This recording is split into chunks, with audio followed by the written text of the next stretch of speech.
here we are at the 11th Canadian Science Policy Conference in Ottawa, November 2019, and I am pleased to be joined by Iain Stewart, the President of National Research Council of Canada. How are you doing? I'm well, thank you. Thanks for having me. Thank you very much for being here.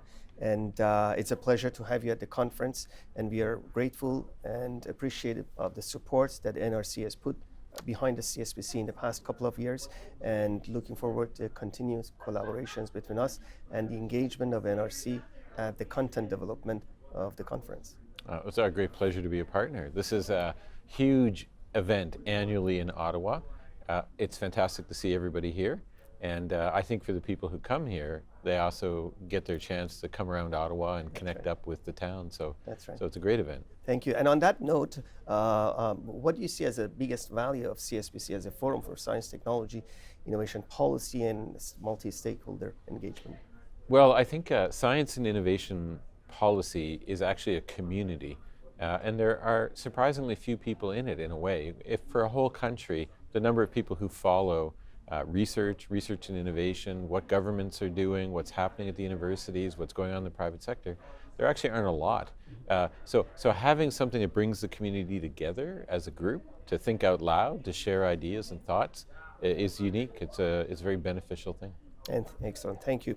I want to ask you, how do you see the NRC, National Research Council of Canada, position in the Canadian science policy landscape? Well, that's a long topic, and books have been written about that topic. The National Research Council was founded in 1916, and at that time there really weren't a lot of people doing research in Canada. There would be fewer than 200 researchers in the country, if I remember the books accurately. Universities like McGill and University of Toronto were doing some research at that time, but for the most part the universities had not yet gotten into research. And the private sector was also very nascent, not a lot of research occurring at that time. So when the NRC started out, it was a council of learned people who were interested in science, who were themselves scientists, and they were interested working with business and industry and solving problems. Some of the first projects of the National Research Council were actually the council hiring people to go and work with companies, also farmers, wheat rust in the prairies, early things like that, where we brought science to solve problems. In the 20s, the NRC got into labs, and during the World War II period, the organization grew a lot. And as the NRC grew, some of the things in the NRC spun out. And so the NRC played a foundational role in Canada. The Canadian Space Agency, the first astronauts were NRC employees. The Canada Arm was an NRC project originally, but also the granting councils. The Medical Research Council became CIHR. NSERC is an NRC spin-off. There are others. DRDC, the Defense Research Labs, were slices. We were the same thing during the war. So we were like a big tree, and now the forest has grown up around it. And we have to change as a result.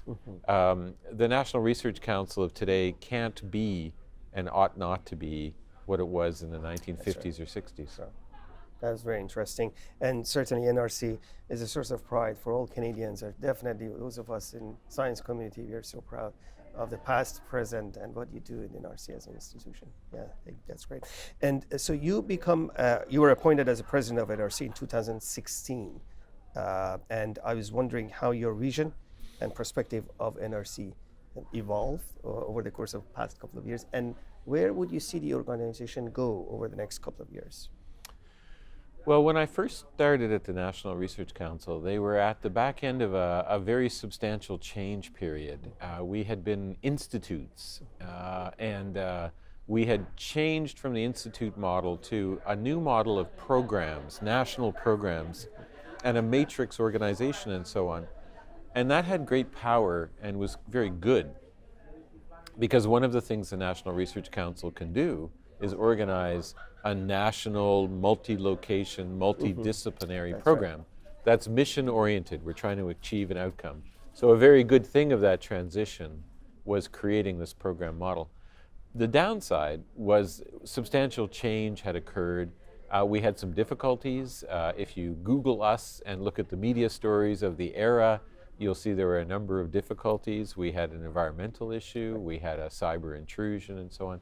So there was a lot of transition and then turbulence in that period. So when I first started, a lot of what I was doing was just, trying to find a place that we all wanted to be and figure out what were some of the issues that we ourselves could correct, but also what were some ideas about how we could be different, which we brought to ministers in the summer of 2017 and were reflected in Budget 2018, which saw the NRC's budget going up by $258 million a year around themes like the NRC working more with others, the NRC being a platform for collaborative research working with others.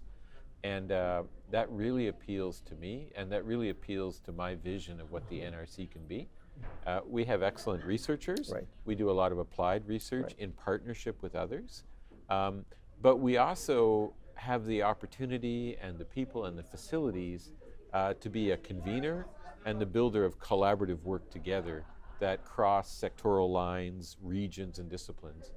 And so, with respect to the last part of your question about where should we go, I would say that's actually the space we need to be in.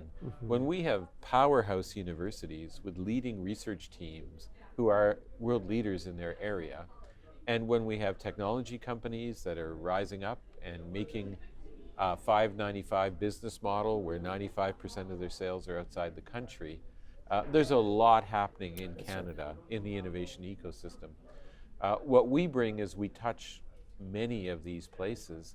We work with all research-intensive universities in the country. We co-publish over 1,000 articles a year.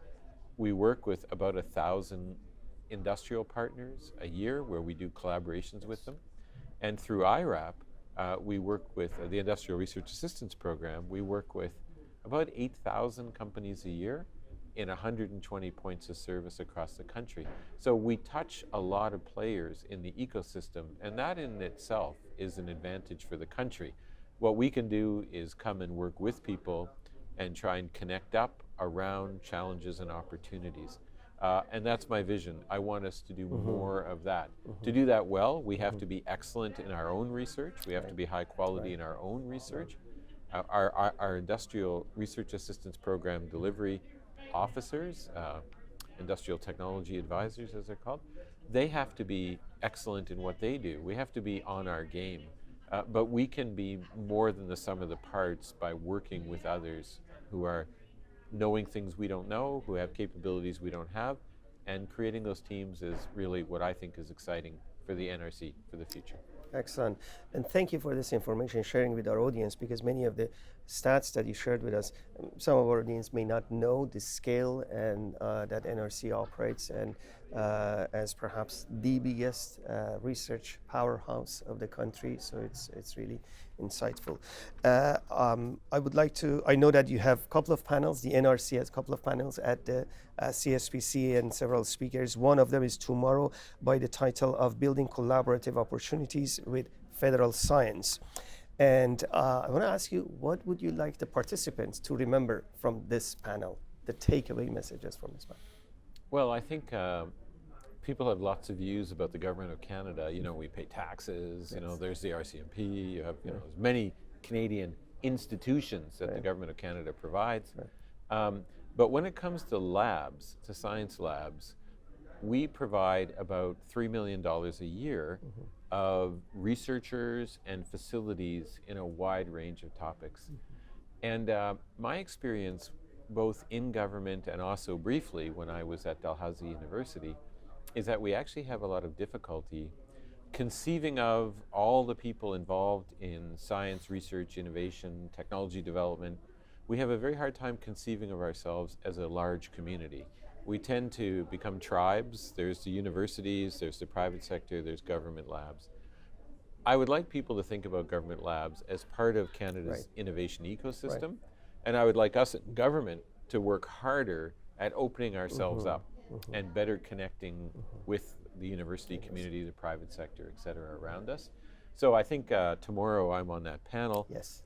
What I'm going to talk about is some of the strategies that we've been trying to do at the NRC. But our strategies at the NRC, because they're collaboration strategies, are inherently not about us, they're about how we work with others. So that will be what I talk about. Excellent. We are looking forward to that. And once again, thank you for your presence at the CSPC, and look forward to see you at the futures. If there is any final word that you would like to say. Well, if you want to see me, you have to get up early because it's a 7:30 a.m. session. So I'll see you bright and early. Absolutely looking forward to that. I will be there. Okay, Thank you. Perfect. Okay, thank you. Bye-bye.